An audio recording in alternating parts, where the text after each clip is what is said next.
Jumat Sun Testimonia Rerum. Saat bukti dari fakta-fakta ada, apa gunanya kata-kata Assalamualaikum warahmatullahi wabarakatuh. Dewan juri yang terhormat serta rekan berpikir kami dari tim kontra yang saya banggakan. Permasalahan pemilu yang terjadi selama ini di Indonesia sejatinya telah mencederai semangat demokrasi sesuai dengan apa yang telah diamanatkan oleh konstitusi. Mekanisme pelaksanaan pemilu pun harus dikelola secara sistematis agar pelanggaran dan kecurangan yang menjadi permasalahan klasik pemilu di Indonesia dapat diberantas habis.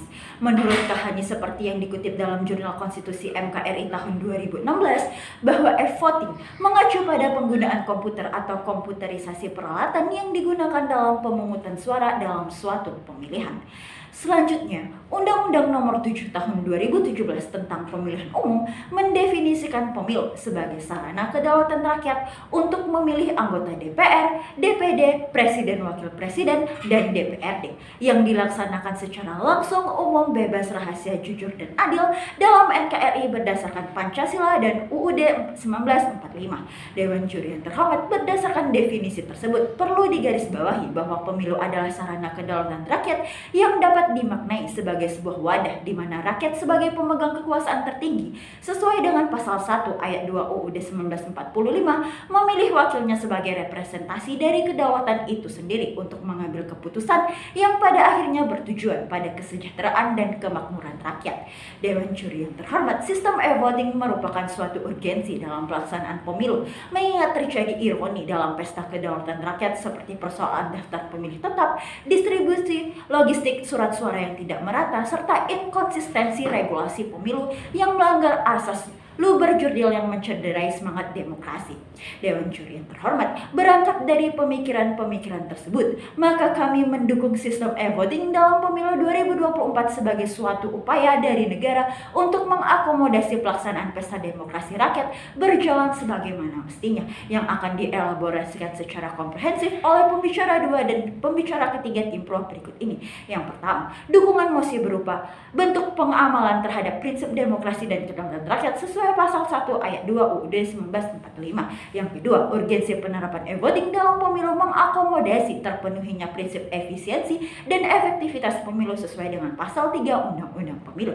Dan yang ketiga, mekanisme pelaksanaan e-voting dalam pemilu 2024. Maka dari itu, kami percaya bahwa Indonesia membutuhkan pemilu dengan sistem e-voting yang dapat mengakomodasi permasalahan-permasalahan yang terjadi. Sekian, terima kasih.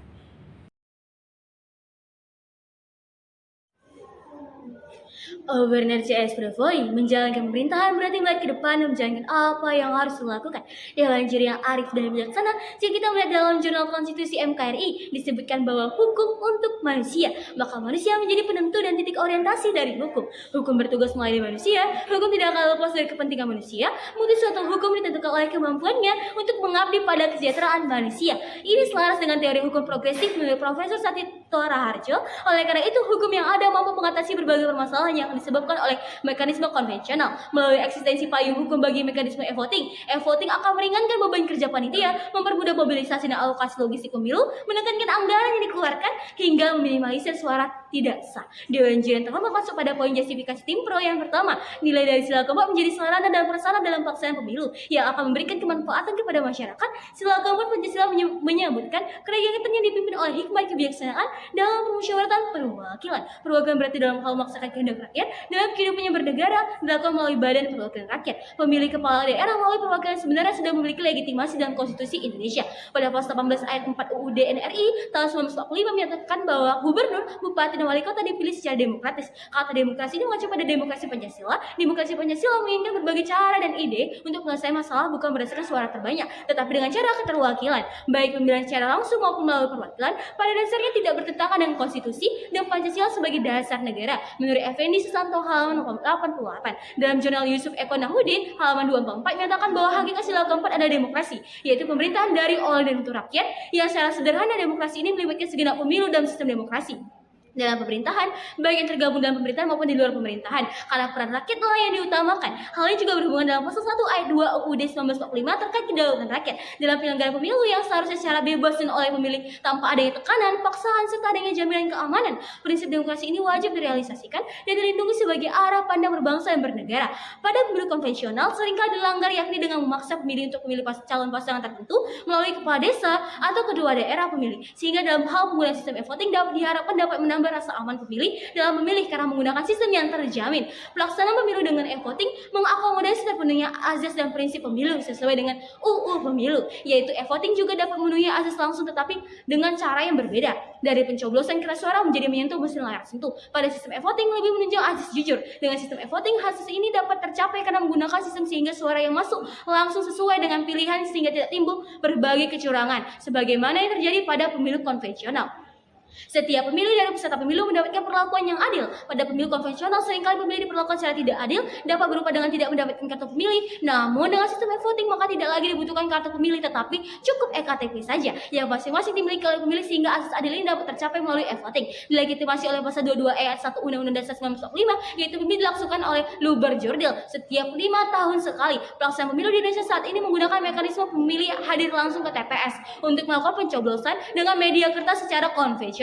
Jika tim kontra nantinya akan memaparkan bahwa pemilihan konvensional itu baik, perlu diperhatikan pada Jurnal Mahfud MD di 2009 bahwasanya pemilih secara konvensional yang pertama selalu menimbulkan kurang akurat perhitungan suara, yang kedua membutuhkan waktu yang cukup lama untuk menentukan hasil pemilu, yang ketiga banyak menggunakan SDM yang dikhawatirkan dapat memakan korban jiwa, yang keempat sulitnya penyaluran surat suara ke daerah terpencil, yang selanjutnya adalah anggaran yang cukup besar sehingga mengakibatkan tidak terlaksananya prinsip Luber Jurdil seperti yang diatur dalam konstitusi. Maka muncul sistem baru dalam pemilu, yaitu sistem e-voting. Masyarakat dapat memberikan surat suaranya dengan cara elektronik dan diharapkan mampu untuk memenuhi prinsip Luber Jurdil. Adopsi e-voting ini sangat tepat dilaksanakan ke daerah kepulauan seperti di Indonesia karena menghemat waktu dan juga biaya. Jika kerahasiaan dan keamanan terpenuhi, maka e-voting sangat tepat untuk digunakan di Indonesia. Pelaksanaan e-voting dalam pemilu dimungkinkan untuk dilaksanakan. Putusan MK nomor 147 PUU 7 2009 memberikan kesempatan untuk penggunaan teknologi dalam pemilu, yaitu pemungutan suara sampai rekapitulasi suara.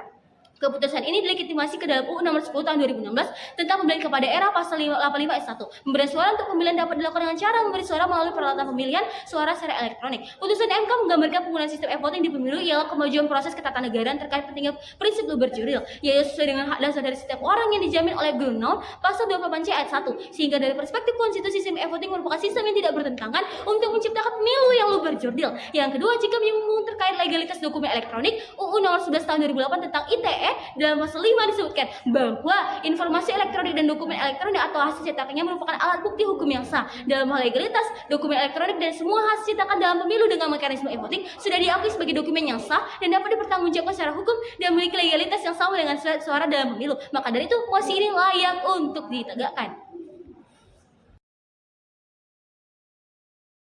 Sabjipto Raharjo pernah mengatakan, dalam penafsiran konstitusi yang menghidupkan undang-undang, terdapat interpretasi ekstensif yang membuat historis dan futuristis, yang artinya, hukum dalam tafsirannya akan selalu mengikuti perkembangan kehidupan manusia. Urgensi dari e-voting pada tim kami yang pertama, dari segi kondisi geografis, bahwasannya NKRI merupakan negara kepulauan terbesar di dunia. Hal ini menyebabkan kesulitan penjangkauan dari tim KPU, terutama ketika mereka membawa alat pemilu konvensional yang banyak, besar, dan mudah rusak. Berbanding terbalik menyadari bahwa sesuai dengan teori efektivitas hukum oleh Sujono Sukanto yang menjelaskan, pada akhirnya, hukum harus menyederhanakan sistem dengan sesederhana mungkin. E-voting dapat menjadi jawaban dan memenuhi teori serta prinsip pemilu pada pasal 5 UU Pemilu ini karena lebih mudah dibawa terutama ke daerah terpencil yang sulit dijangkau jika dibanding dengan membawa peralatan pemilihan konvensional seperti kotak dan kertas-kertas lainnya. Yang kedua, lebih dapat bertahan dan disimpan dibanding kotak kardus atau kertas yang suara yang rusak, sehingga e-voting lebih memenuhi prinsip akuntabel sebagaimana data tidak akan pernah hilang. Yang ketiga, penghitungan yang cepat. Penghitungan digital yang tidak melibatkan pihak lain yang memungkinkan kecurangan namun juga kelelahan yang berakibat kematian seperti pemilu lalu yang mana tercatat pada laporan Bawaslu tanggal 23 bulan 4 tahun 2019 tidak akan terjadi. Yang keempat, alat e-voting berbentuk digital yang sustainable dapat bertahan lama dan tidak sekali pakai. Yang kedua, dari segi sumber daya manusia, meski sudah dilansir dalam putusan MK nomor 147 PU 7 tahun 2009, bahwasannya Indonesia sudah memadai untuk melakukan pelaksanaan e-voting. Penggunaan teknologi masif bahkan sudah ditanggulangi oleh UU terkait yaitu ITE dan PDP. Didukung pula oleh luasnya tersebar jaringan telekomunikasi sampai ke pelosok daerah. Jika terdapat gagal teknologi sekalipun, hal ini juga tidak menjadi masalah dikarenakan ada petunjuk langsung terhadap pemilih dan juga pengajaran singkat serta bahkan sosialisasi sekalipun jika memang dibutuhkan dapat dicapai dalam jangka 2 tahun menuju 2024. Yang ketiga, dari bukti sosiologis dan historis, dari banyaknya perubahan perundang-undangan pemilu, masalah pemilu masihlah klasik. Sehingga jelas bagaimana sudah dijelaskan sebelumnya, terdapat pertentangan antara asas hukum bebas dengan sistem voting konvensional, yang namun dengan adanya sistem e-voting, ada pengaruh pihak lain akan lebih minim terjadi, karena pemeriksaan suara tidak akan langsung dilakukan di depan mereka yang memiliki kekuasaan atau dapat memberi tekanan. Lagi, prinsip adil yang diamanatkan UU Pemilu sesuai dengan filosofis Pancasila kelima yang mengamanatkan keadilan sudah seharusnya memberi kesetaraan pada penyandang disabilitas. Namun, pemilihan umum konvensional tidak memenuhi hal ini, terutama penderita tunanetra yang kesusahan untuk menentukan mana yang akan dipilihnya, sehingga membutuhkan pendamping. Padahal dengan ada pendamping ini justru esensi langsung dari luber judil tidak akan pernah terjadi. Namun jika menggunakan media elektronik, hal ini tidak perlu ditakutkan, karena mereka dapat membedakan pilihan atas tombol yang tersedia dalam mesin digital. Dilansir dalam interview penyandang disabilitas pada keluhannya di pemilu pada Jumat 14 Februari 2014.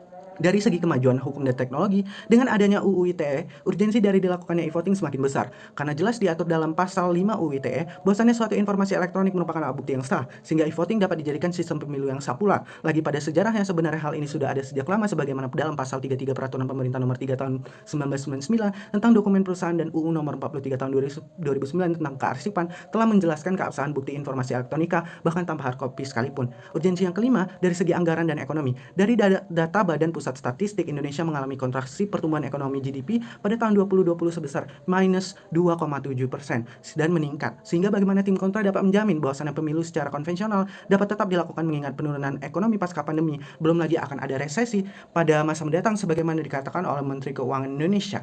E-voting dapat menjadi jawaban atau solusi terkait hal ini dikarenakan e-voting dapat memangkas 1/3 anggaran berjumlah 10 triliun nasional untuk alokasi penggunaan metode coblos atau konvensional sebagaimana diatur dalam pasal 88 UU nomor 32 tahun 2004. Tertulis pada putusan nomor 147 PU 7 2009. Penghematan anggaran ini merupakan bentuk pemenuhan asas efisiensi dan efektif serta teori hukum sederhana oleh Surjono Sukanto. Adapun mekanisme yang kami tawarkan adalah dengan pengadaan e-voting dengan cara penggunaan teknologi atau mesin digital guna menggantikan peran kertas suara serta kotak suara dalam pemilu. Tidak berhenti di sana, kami juga melakukan enkripsi data pemilu yang dilakukan oleh KPU pusat sehingga yang berhak untuk menjadi saksi tidak lagi diperantarakan oleh KPU daerah, namun lebih diamankan sehingga data dari suara tidak dapat dibuka, dirubah dan dilihat oleh siapapun kecuali penanggung jawab pusat dan representatif KPU daerah yang akan tetap hadir sebagai saksi. Pemilihan juga dilakukan menggunakan iktp yang nantinya menjadi syarat utama pemilihan yang juga menyimpan langsung data terkait informasi pribadi maupun kondisi antara dapat atau tidak melakukannya e-voting dan menjauhkan kita dari adanya pemilihan ganda. Alat ini juga tidak terikat pada akses internet, namun juga dapat menyimpan data secara offline pada hard disk, jadi tidak masalah dengan ada atau tidaknya jaringan internet. Kemudian daripada itu, hal ini tetap dilakukan pada TPS sehingga pengawasan tetap dapat dilakukan. Hal ini dapat terjadi tidak hanya berdasarkan dibukanya peluang e-voting dalam pasal 85 ayat 1B UU nomor 10 tahun 2010 yang menegaskan dalam pemberian suara dapat dilakukan secara elektronik, dan lagi hal ini sudah dilakukan oleh 5 negara lain seperti Estonia, Jerman, Filipina, Amerika yang sukses bahkan di Indonesia sendiri dalam Pilkades yang didasarkan oleh amar putusan MK nomor 147 PU 7 2009 tanggal 30 tahun 2010. Sekian dari tim kami, salam. Dewan juri yang terhormat serta rekan berpikir kami dari tim kontra yang kami banggakan. Tidak terasa telah sampailah kita di titik akhir perdebatan kali ini. Oleh karenanya, izinkanlah saya selaku pembicara kesimpulan untuk membawa perdebatan ini selangkah lebih maju.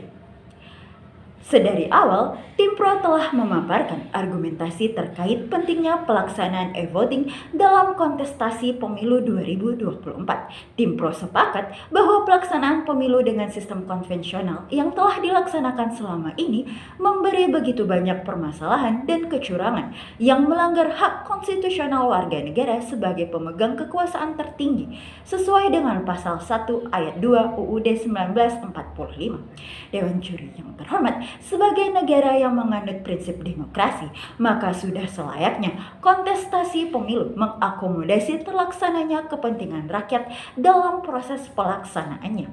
Dewan juri yang terhormat, tim pro memiliki mekanisme yang rasional untuk pelaksanaan pemilu dengan sistem e-voting yang mampu mengakomodasi terpenuhinya asas-asas pemilu melalui teknis penggunaan ektp dengan suatu mesin digital yang terenkripsi secara terpusat. Mekanisme ini akan meminimalisir kecurangan-kecurangan yang terjadi dalam pemilu konvensional yang melanggar kedaulatan rakyat dalam kontestasi pemilu. Maka seyogianya lah sistem sistem e-voting diterapkan dalam pemilu 2024. Dewan Juri yang terhormat, hingga titik ini kami tetap teguh pada pendirian kami untuk mendukung e-voting dalam pemilu 2024. Kami juga mengajak Dewan Juri yang terhormat serta rekan berpikir kami dari tim kontra untuk bersama-sama berjalan ke arah yang sama, yakni menyetujui mosi perdebatan kali ini. Sekian dan terima kasih. Salam konstitusi.